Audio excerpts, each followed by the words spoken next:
his father had abandoned his mother, and his father was Jamaican. So at some point in his life, he made up this accent. It's really sad and poignant. In later life, he used the accent when he was uncomfortable or when he was asserting himself. When, however, the white unemployed joined the Negroes in creating social dislocation in the existing job, something will happen.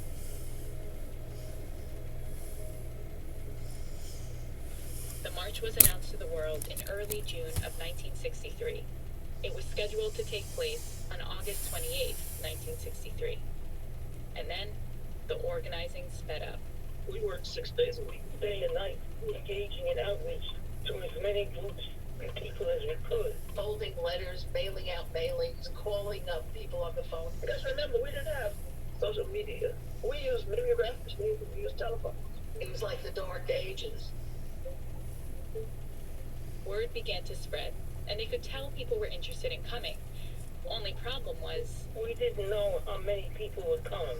so they were feeling their way through the dark, trying to plan travel, food, lodging, around maybes and what-ifs. I think I calculated that there were going to be about 90,000 people there, based on the number of buses that I knew had been chartered, planes and trains. And I was depressed. I thought, oh my God, we're supposed to have 200,000. I depressed Bayard. But Rochelle had forgotten about all the people driving to the march themselves, or buying their own tickets to travel there. So in that sense, it was hard to plan. But they did their best. We got the subway system of New York City to run on rush hour schedules. And they planned to have people with maps stationed along the turnpike to help drivers who got lost. They also reserved a whole lot of porta potties and invested in a really good sound system.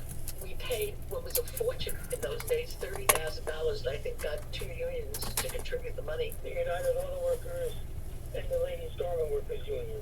People had to hear the speakers. Disagreements came up along the way. Some were minor.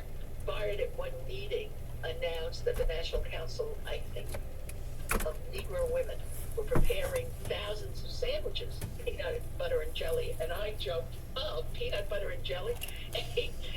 For really the first time he ever got really angry, he said, Rochelle, it doesn't spoil. So we weren't going to have people sick on the morning. Right. But other disagreements were more substantial, like the fact that no women were scheduled to speak at the march. My experience was that the women carried out a lot of the day-to-day work of the movement. And we met in churches at night for our mass meetings. I remember Mrs. Hamer, Randall Hamer, speaking so articulately about the problems we faced. But I don't remember her standing behind the pulpit saying those things. There were some preachers who said it was bad luck for a woman to cross the pulpit. There was still an era where male domination was accepted, you know. But everyone involved in the march, from the top down, agreed on one thing. The march had to be nonviolent. Anything less could spell disaster for the movement. Bayard, I think, knew from day one that he was going to ask the New York City black policemen to volunteer as marshals. And then he proceeded every day during the march to take a group of them out in the courtyard at back of the Friendship Building and train them in nonviolent crowd control, holding hands and encircling people should there be a disturbance. Bayard knew that the march hinged on perceptions. Plenty of people were waiting for it to fail, so the crowd had to remain nonviolent, and the public face of the march also had to be non-threatening and wildly inspirational.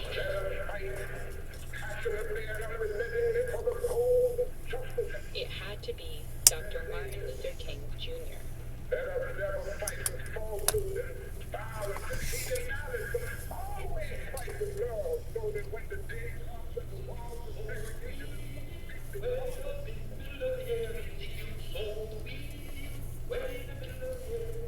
Bayard and Dr. King had first crossed paths 8 years earlier during the Montgomery bus boycott.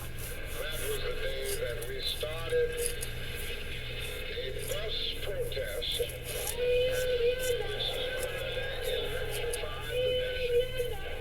The Montgomery bus boycott began in December of 1955. Historian John D'Amelio. Previous protests in the South about segregation on public transport had been conducted by a few people who would then get arrested.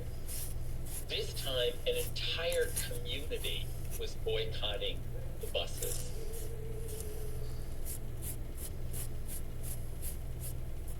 And so Rustin makes a trip down to Montgomery through connections he has from his activism, people that will introduce him to the person who's emerging as the leader, Dr. King. With Dr. King identified as the key leader, there is obviously concern for his safety. Imagine yourself as a black minister in the Deep South in 1955, a Deep South in which racial segregation is everywhere and built into the laws and social practices of everyday life, and in which violation of that can lead to physical violence directed at you. And so members of the community who are part of the organizing effort 24 hours a day are guarding his house and his family members, armed against the possibility of intrusion or violence by a white mob. And then Rustin arrives. They begin their discussions about strategy and tactics, and Rustin is explaining more about Gandhian nonviolence, and he informs King that if you are going to adopt this principle of absolute nonviolence, you cannot have armed guards outside your home. It's simply inconsistent and is delivering the wrong message. Dr. King consults with the people he's working with. He consults with his wife, Coretta Scott King, and they make the decision that, in fact, Bayard Rustin is right. And now that I am moving towards this adoption of Gandhian philosophy, I cannot use weapons in any way at all. I think it was a very important moment in Dr. King's evolution as a leader in this movement, and it was done in a very quiet and non-assertive way by Bayard. Bayard, who was 17 years older than King, taught King everything he knew about Gandhi's philosophy and worked to elevate King's profile to a national level. Non-violence, organized non-violent resistance is the most powerful weapon that oppressed people can use in breaking loose from the bondage of oppression. But King and the Baptist ministers he worked closely with always kept Bayard at a bit of a distance. Being a northerner and being, kind of an intellectual, if you will. And of course, there was the whole issue of Bayard, Bayard being gay. That, again, is Walter Nagel, Bayard's partner. Bayard was always open about his sexuality, and as he rose in the civil rights movement, that part of himself was always there, looming in the background. There were a lot of gay men at that time who, lived what we call closeted lives, and Bayard was not about to do that. He had fulfilling relationships, he had happy relationships. Of course, none were as happy as Until You Met Me, but nevertheless, It taught him the need to learn how to do his work without calling attention to himself. he had to be a little more discreet. So he learned how to become the organizer who mobilized other people who then were the ones who had the most visible public presence. But despite his best efforts not to call attention to himself, sometimes the attention found him anyway. And each time it did, the movement cast him out. It was a vicious cycle of exposure and exile. I remember on one occasion somebody said to me, quote, "Goodness gracious, you're a socialist, you're a conscientious objector, you're gay, you're black. How many jeopardies can you afford?" And it's not until 1963, when ideas about a march on Washington begin to circulate, that Rustin comes back into the picture of the racial justice movement.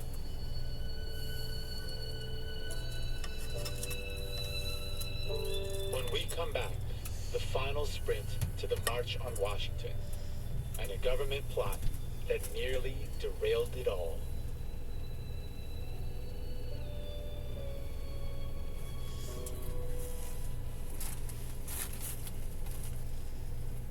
You're listening to Throughline from NPR.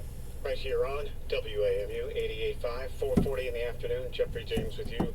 21 degrees now in Germantown, snowing. 21 in Damascus, the same. Great Falls, also 21, snowing. You might have seen this yourself, but according to the Pew Research Center, many Americans are losing faith in institutions that are critical for a functioning democracy, including the election process and us, the media. So why is public trust in these institutions declining? And what can be done to help reverse this troubling trend?